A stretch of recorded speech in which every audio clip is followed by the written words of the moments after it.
Les paroles des hommes s'épuisent, mais celles des dieux demeurent. Voilà, je vais commencer par illustrer une histoire très simple de la Bible d'un père qui est Isaac et ses deux fils Esaü et Jacob. Voilà, dans Genèse 27, de 1 à 46, vous verrez cette histoire où Isaac devait bénir Esaü lorsqu'il était déjà vieux, tout ça là. Et voilà, par ruse de Jacob et sa mère, voilà. Jacob a pu voler la bénédiction d'Esaü, son frère, et par après il est parti avec tout ça. Et lorsqu'il a fait ceci, Esaü, à la place de recevoir la bénédiction, son père Isaac, lorsqu'il a tout donné déjà comme bénédiction à Jacob, il revient à dire à Esaü que voilà ce qu'il reste, voilà, les paroles de malédiction.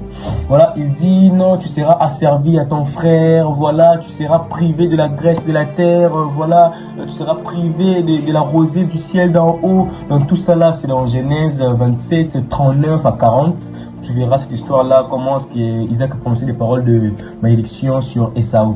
Et une question à se poser, c'est d'où provient la bénédiction d'Esaü? Une question à se poser. Parce que Esaü aussi, la Bible nous dit, il avait une richesse trop considérable. Pendant qu'il a été maudit, je dirais, donc on a prononcé des paroles de malédiction sur lui par son père, voilà. Mais la Bible nous dit dans Genèse chapitre 36, le verset 6 à 7, la Bible nous dit que la richesse d'Esaü et Jacob était trop considérable pour qu'ils vivent ensemble. Donc leur richesse était trop. C'est pourquoi ils ne pouvaient pas vivre ensemble et ils étaient séparés pour juste la raison de la richesse. Voilà, tu pourras trouver la réponse à cette question de d'où provient la richesse d'Esaü dans Genèse 26, 2 à 4. Voilà, je vais expliquer comment ça provient, sa bénédiction, comment c'est venu, tout ça là. Voilà, la bénédiction d'Esaü provient de Dieu. Je vais t'expliquer. Voilà, si vous lisez dans Genèse 26, 2 à 4, Dieu parle à Isaac qui est le père d'Esaü et Jacob.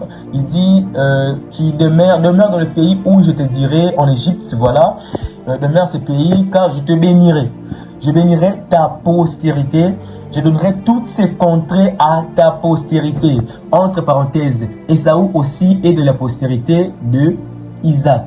Voilà. Donc la bénédiction de Esaü provient de Dieu et non des hommes. Les hommes peuvent dire non, tu ne seras pas béni. Voilà, ta marche là, donc ça va pas, tu vas pas voir la main de Dieu. Non.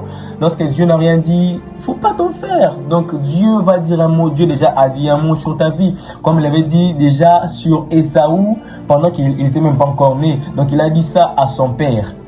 Pendant que son père a prononcé des paroles de malédiction, mais Dieu a prononcé des paroles de bénédiction disant « Je donnerai toutes ces contrées à ta postérité » que Esaü d'ailleurs fait partie. Alors mon frère, ma soeur, ne t'en fais pas. Les paroles des hommes peuvent s'épouser, passer, mais les paroles de Dieu demeurent toujours. J'aime ces versets de Habakkuk chapitre 2, le verset 3 qui dit « Car c'est une prophétie dont le temps est fixé, elle marche vers son temps, son terme, voilà, et elle ne mentira pas si elle tarde, attends-la. » Car elle s'accomplira certainement. Donc, aie confiance à Dieu, la prophétie, tout ça s'accomplira. Je vous remercie.